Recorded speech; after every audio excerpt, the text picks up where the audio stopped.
करते हो। हम कहते हैं नादान। अब तवज्जो से सुने, पूरी कायनात के अंदर अल्लाह का जिक्र इतना नहीं होता। तवज्जो फरमाएं, पूरी कायनात में अल्लाह का जिक्र इतना नहीं होता जितना रसूलुल्लाह का जिक्र होता है, क्योंकि अल्लाह का जिक्र मखलूक करती है और रसूलुल्लाह का जिक्र खालिक करता है। ये शान मुस्तफा है।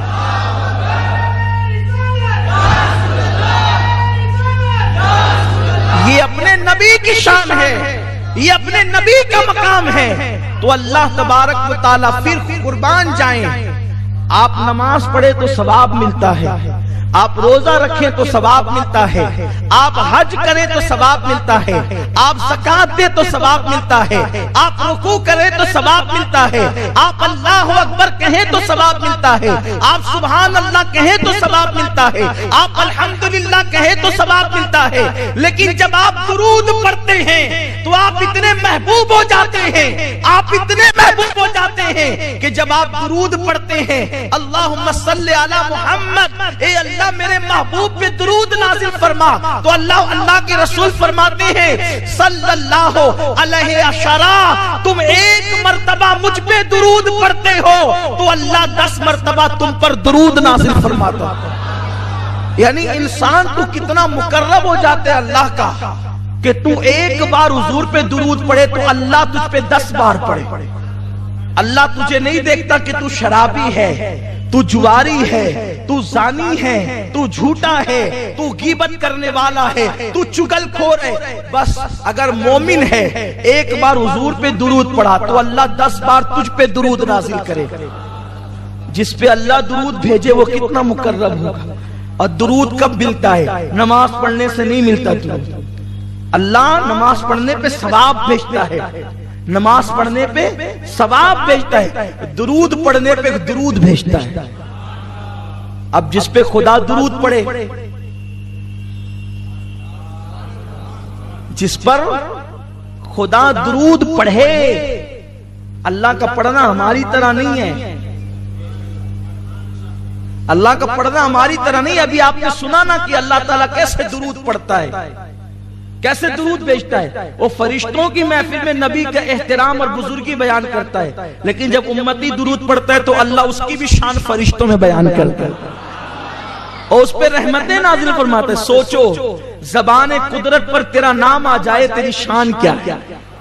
ज़बान कुदरत पर और कब आता है? जब तू दुरूद पढ़ता है, जब तू देखा दुरूद कितना मुकद्दस और मुकर्रब अमल है। इमामुल मुतकल्लिमीन मौलाना नकी अली खान रहमतुल्लाह अलैह फरमाते हैं कि बदनी, माली और कौली इबादत से, ये बदन की इबादत, माल की इबादत और कौल की इबादत, इन सारी इबादतों में, नफली इबादतों में दुरूद से बढ़कर किसी का मर्तबा नहीं है। सबसे बड़ा मर्तबा दुरूद शरीफ का है।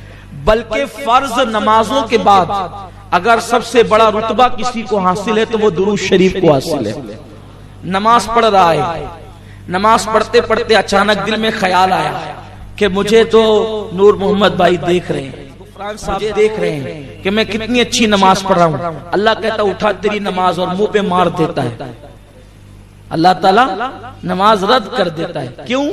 इसलिए कि दिखावा किया।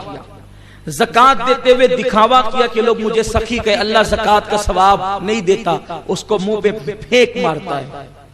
रुकू किया, अच्छा रुकू किया तो अगर दिखावा किया तो फेंक मारता है। लेकिन कुर्बान जाए महबूब की अजमत पर, अगर कोई दुरूद शरीफ दिखाने को पड़े, रियाकारी के तौर पे पड़े, तो अल्लाह रद्द नहीं करता, तो भी कबूल करता है।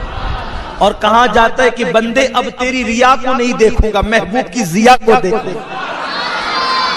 तेरी रिया नहीं देखी जाएगी, अब हबीब की जिया देखी जाएगी और उनके रुखे बद्दुआ के सदके तुझे सवाब अता किया जाएगा। इसीलिए हजरत उबई इब्ने काब रदी अल्लाह ताला अन्हु हाजिर हुए, अर्ज किया या रसूल अल्लाह सल्लल्लाहु ताला अलैहि वसल्लम, मैं चाहता हूँ कि अपने 24 घंटों के 4 हिस्से करूँ और एक हिस्सा मैं दुरूद शरीफ पढ़ता रहूं। आका कैसा रहेगा? सरकार फरमाते हैं बहुत अच्छा है, अगर इसमें ज्यादती करो तो और बेहतर है तुम्हारे लिए। अर्ज की या रसूल अल्लाह 24 घंटे के आधे हिस्से में अब मैं आप पे दुरूद और सलाम ही पढ़ता रहूंगा। आका फरमाते बेहतर है लेकिन उसमें और इजाफा करो तो अच्छा। अर्ज की या रसूल अल्लाह पौना हिस्सा दुरूद और सलाम। आका फरमाते बेहतर है और ज्यादा करो तो अच्छा। अर्ज किया या रसूल अल्लाह फर्ज नमाजों के बाद रात और दिन में सिर्फ आप पे दुरूद और सलाम पढ़ूंगा। आका फरमाते हैं अगर तूने ऐसा कर लिया तो अल्लाह तुझे दुनिया के गमों से भी आजाद कर देगा, आखिरत के गमों से भी आजाद। इसलिए दुरूद शरीफ पढ़ने की आदत डाल। और जब आकाए करीम सल्लल्लाहु अलैहि वसल्लम का नाम आए तो बुलंद आवाज से सल्लल्लाहु अलैहि वसल्लम कह लेना, ये वाजिब है। क्योंकि आका फरमाते हैं सबसे बड़ा बखील वो है जिसके सामने मेरा नाम लिया जाए और वो मुझ पे दुरूद न पढ़े। आकाए करीम सल्लल्लाहु अलैहि वसल्लम के दीवानों, इसलिए दुरूद पढ़ने की आदत डालो। कम से कम रोजाना 313 मरतबा तो दुरूद पढ़ ही लिया करो। 500 मरतबा पढ़ो तो और अच्छा, 1000 मरतबा पढ़ो तो और अच्छा। हजरत सैयदना कुतुबुद्दीन बख्तियार काकी रहमतुल्लाह अलैह उस वक्त तक के आराम नहीं फरमाते थे जब तक कि 3000 मरतबा दुरूद नहीं पढ़ लेते। 3000 मरतबा दुरूद पढ़ने के बाद आप आराम फरमाते थे।